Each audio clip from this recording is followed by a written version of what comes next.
Okay, what kind of bonds are we talking about? Because, like, if this gets science-y, I'm afraid the 7th platoon is done. I love how Ryan just sounds annoyed. Terrible. Next question.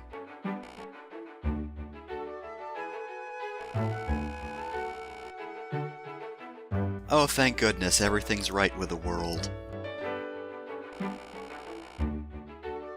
Everyone hates Luke. I'm glad that's canon. Also canon, everyone's gay for Iris. Everything. You're doing everything wrong.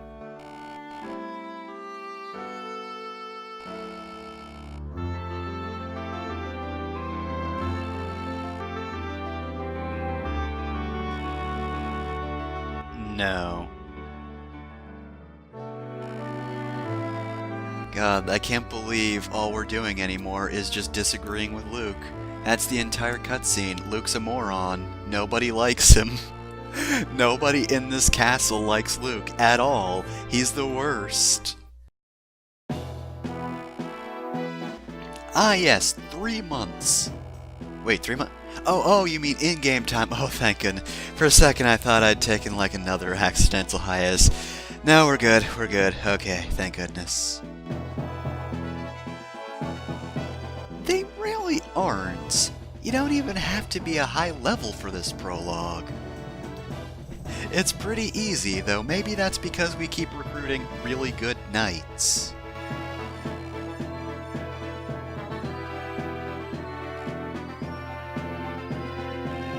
Oh, hey Frey, how's it going? Quick question to anybody who might be able to answer. Can anybody in Arcania die? Not to say I'm disappointed that Frey's alive or anything, but like, Frey, my dude, last time we met you were super dead. Okay, technically speaking, I think the last time we met was in an alternate dimension, but we don't talk about the Gaiden dimension. That was terrible, and it was tragic, and it never happened. Except it did because, you know, we know that Athena can appear in this game, and here's Frey, so I guess nothing matters anymore.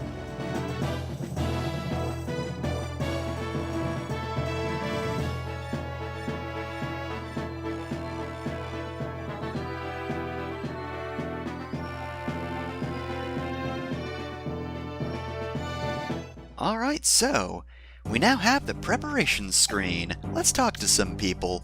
Obviously there are different options of who to talk to, that's on the bottom screen, but you're not going to see that. That being said, you do know the first options because the game basically showed you those. Our first 3 talk options were the ones listed before, except of course instead of Chris it says Iris now. Anyway, Frey is going to give us a little bit of backstory. It's very important. Wait, who's flashing back? None of us were here for this. Frey, you weren't here for this. Frey, you were dead.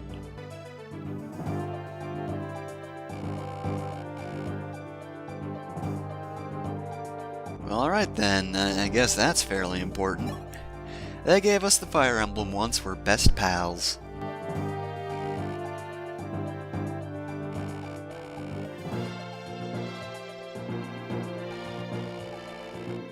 That line differs depending on what past you chose.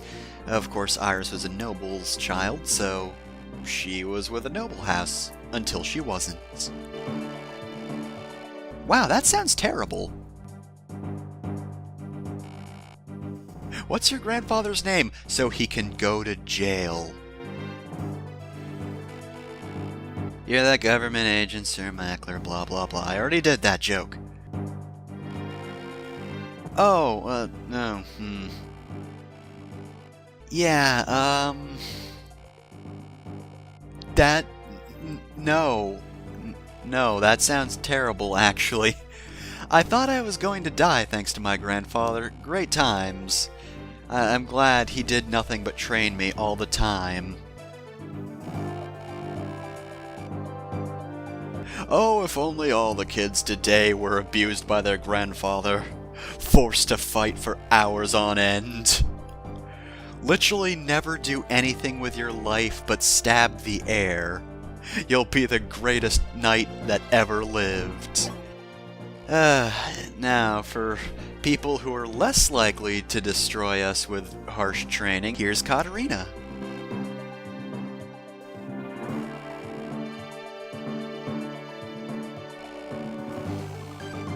Wow, seriously, what the hell is with all of the other knights? Why is everyone else so bad?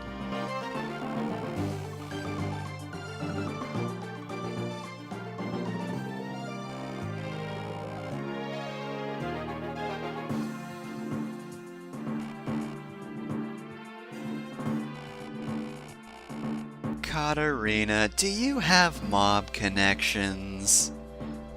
Katarina, you have to tell us if you're a mob.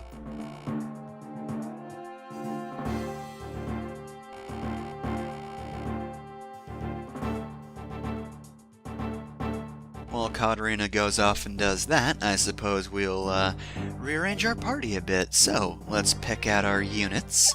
I'm sure you already know that I'm not going to be including Luke in the party. I'd like to take Riser along, and other than that, that looks pretty good. As for the map, this is another one that actually changes depending on what option you chose in the last chapter. And we're not going to look at the map just yet, because we want the boss to be a surprise. For like 10 seconds. Also because you said yes to a random question that I apparently know you answered. Anyway, yes, it's Drog. None other than, well, I mean, Marth didn't really take any knights along in the last war, but trust me, I'm famous.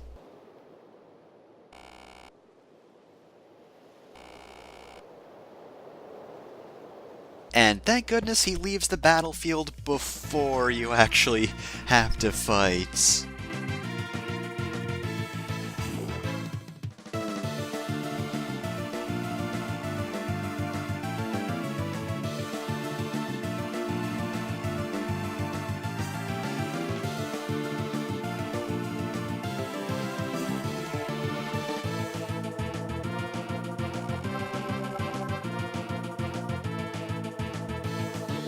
Alright, before we begin, let's talk about Prototype Sully.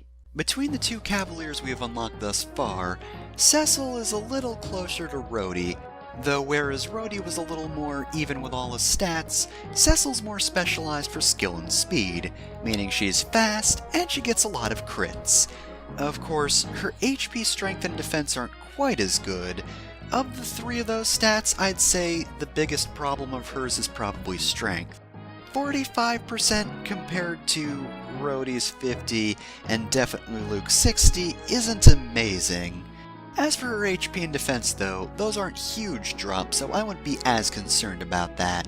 And of course, thanks to the fact that she'll probably be landing more crits, she can make up for her slightly lower strength. There's also a certain weapon that, of the three Cavaliers, only she can use, and it also makes a pretty good edge. Of course, you probably won't want to waste it, but, you know, that's a story for another day. In addition, like Luke, she's skewed towards using swords, so while you can give her a lance, it's better to just give her some swords. You know, like the steel swords she starts with? Those are pretty good. Alright, so Cecille brings along with her a bunch of weapons that do vary slightly depending on your starting class. Of course, she has an extra steel sword, because I started as a Myrmidon, so that's for her. It'll be an Elfire if you start as a mage or stuff like that. Anyway though, yes, Cecile's actually fast enough to take out that archer right there, and that's a good thing because you want to take out this mage. Of course, the best person for the job is Seda, given she has the best resistance, but that archer will kill her if he's left alone. Rhodey, unfortunately, is not fast enough to actually take care of it, but thankfully he and Ryan were able to take out the first guy, allowing Cecille to go through. And thank goodness for her movement range, because if she started too far away, well, there's nothing we could do about that. Anyway, Drog as an opponent is actually pretty difficult. The other boss of this chapter is Ogma, and Ogma's got a lot more speed, meaning he can double you, and I think he's got a bit more strength. At the very least, he definitely hurts if he attacks, so I find him a little bit more difficult in that he can kill you, but I find Drog difficult as well, just because he has so much defense that you need the steel weapons, pretty much. With Ogma, of course, you can conserve those a little bit. It is better if you attack with the steel weapons, though then he does have a bit more evasion.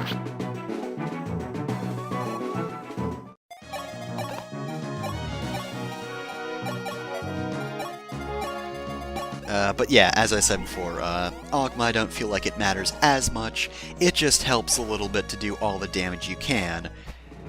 But yeah, here's where we learn that knights can actually be really tough.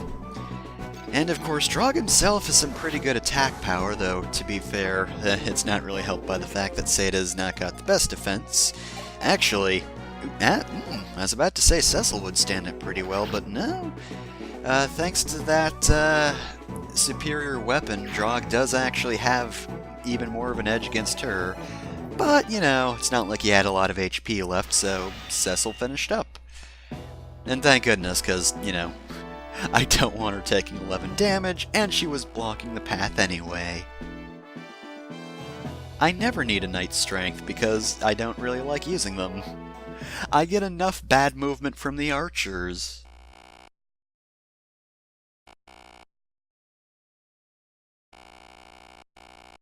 I'll be honest, not at all.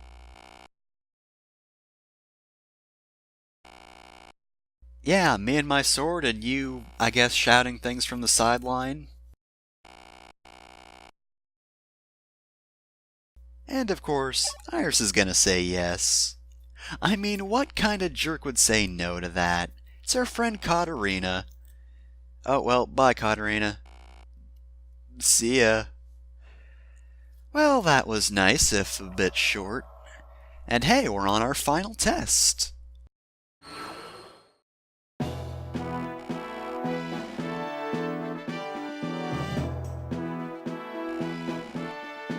So, like, are we the only group left at this point? Is nobody else in the army? I hope that not that many people died in the last war, because, if only 20 people are left to join the Altian army, that's not a lot of people. I mean, it is for Fire Emblem, but like, I assume the generic units still need a place to go. You don't see them fight, but they're there. Alright, and I don't know why we didn't get this in the last chapter, but now we can actually change your inventory, which we'll do after we talk to everyone.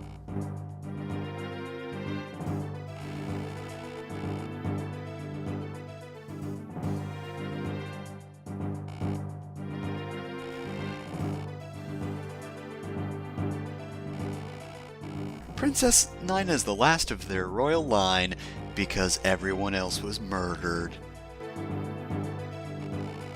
That's a weird place to put some ellipses.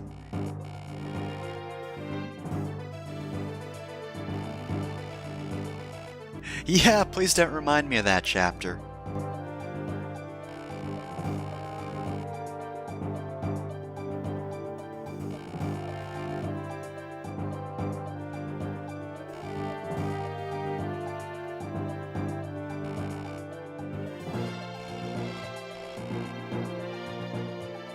To be fair, that's still one of the best conversations in Shadow Dragon. And as per usual, it's a crime that they never really capitalized on that at any point. And man, what is with Katarina and the ellipses today? Jeez.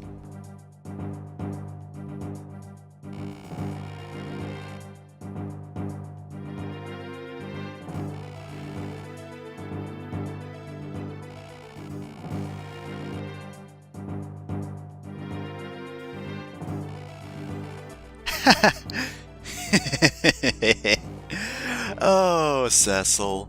Anyone who would do harm upon Luke is a good friend in my book. Indeed we will, Cecille, indeed we will. It's like she's pandering directly to me. Oh well, I'll accept it. Anyway, let's take a quick look at the map. Man, what's with me and being bad at segues recently? Oh well. Anyway, here's Drog. Drog is actually pretty fast for a knight. which is really weird because he was the first knight in the series. That being said, he's overall a little more even in terms of growth rate distribution, meaning his defense might not reach as high as your average knight. You should not disregard his defense and HP growths, because they're still pretty good. Of course, he doesn't really specialize in anything but HP, but that even growth rate could come back to make him a pretty solid character overall. Of course, he'll be a good tank, but if you get lucky with his speed, that means he's not going to get doubled as much as his other fellow knights might. Of course, he's also got 5 movement, but I expect that from a knight, so it's not really a huge disappointment. Unlike with archers, I expect better from you archers. Move better, you jerks. So we're starting right off with some armor knights and some bow users in a very bad position, actually. This is a pretty tricky map. The fortresses definitely help a little bit, at least. Alright, but we're not done with conversations just yet.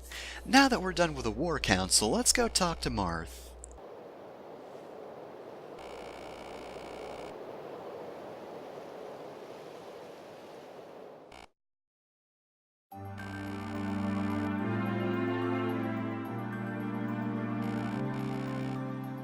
Okay, did we, like, combine with the Gaiden continuity? I hope not. I hated that one. Did you know there's a patch now? Some fan patch that makes it so you don't have to kill people to get those chapters? I wonder if that existed when I was LPing it. Kinda hope not, otherwise I'm just gonna feel like an idiot.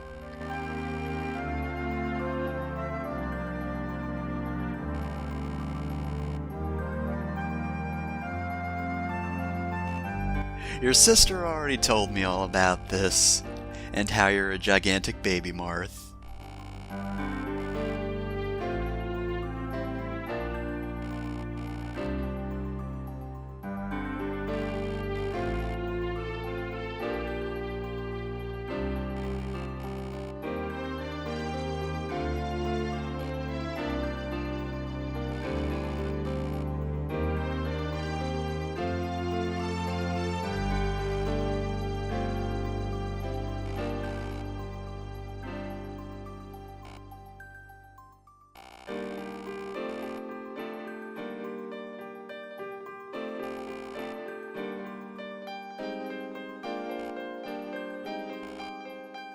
I mean, to be fair, I don't want my friends to die isn't really a hot take. I think most people want that.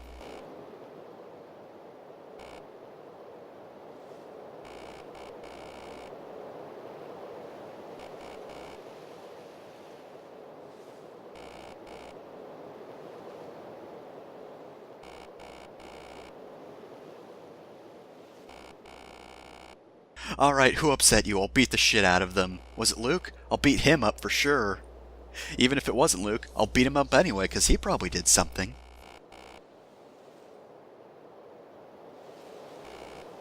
Alright, well, I don't believe you, Katarina, but it's before the battle. We can't have any sort of touching moment before the battle. It's gotta be afterwards.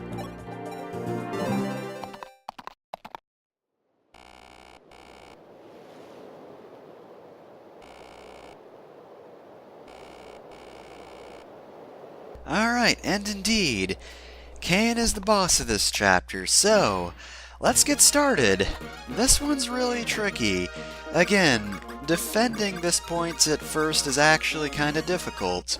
I would definitely stand on that fortress, use that as a defense point. Don't just rush in, especially with Seda, because those archers have some good range. If you jump ahead too far, they will be able to attack you. As for the knights, of course, they're going to be tricky, because they can do some decent damage, and killing them with a single character is very unlikely.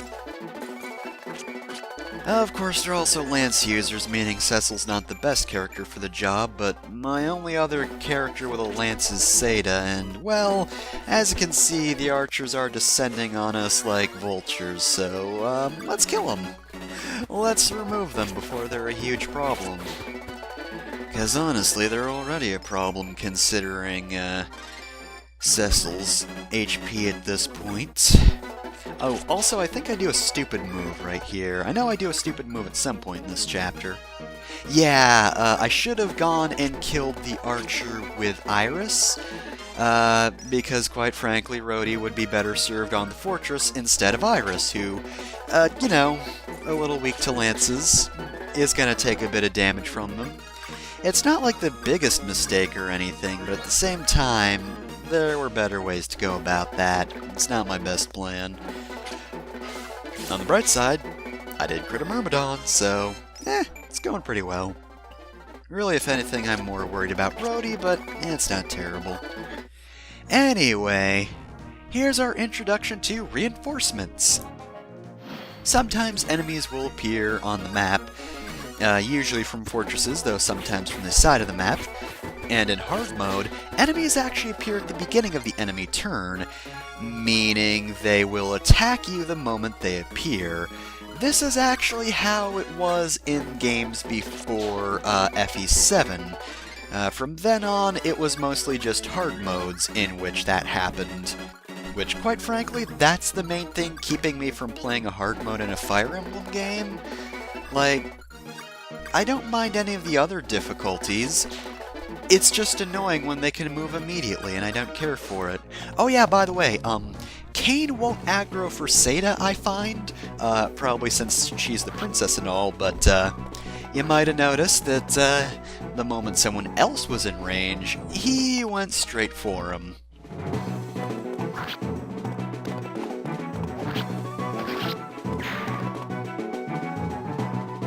Also, to be honest, it's kind of fucking me up seeing a Cavalier go over a forest. That guy over there is just weird to me now because I guess I've been playing Heroes for too long. And the ideas of Cavaliers going through forests is now just a foreign concept. Anyway, though, here's me just doing some stupid maneuvers with my units. There wasn't really an ideal way to go about this considering the damage I'd taken, but, you know, it's all kind of risky business.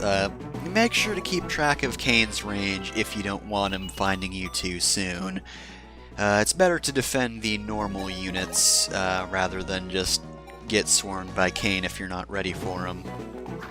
Thankfully, though, even with the damage I'd taken, I was ready for him. Those steel weapons really helped.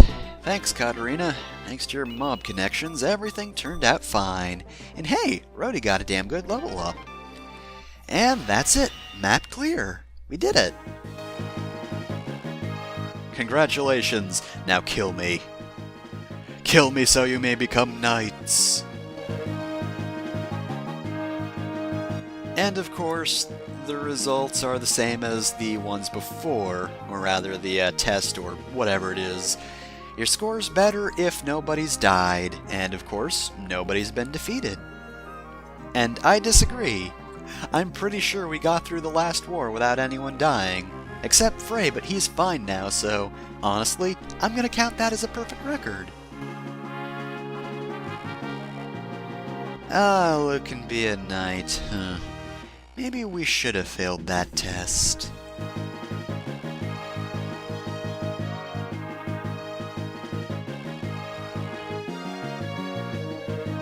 I love how calmly Rhodey says that. Hey Cecille, you are terrifyingly obsessed with weapons, but you know what, I dig your style. It was my grandfather's and my own dearest wish. It's not like he drilled that into me. It's not like even in death he's living vicariously through my success. No, this is my wish. I am totally approving of this. Oh, you know, I want to go find Elise and talk to her again. Feel we should strike up a conversation now that I'm a knight.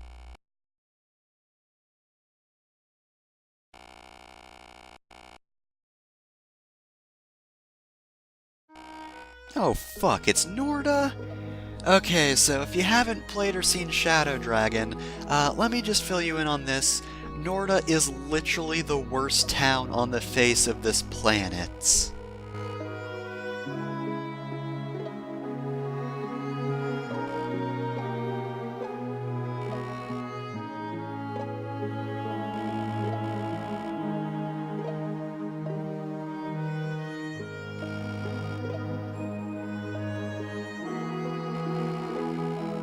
Iris, maybe that's not the thing you should say. Hey, do you have anyone? Yeah, I'd like to protect a lord. Oh, okay, thanks.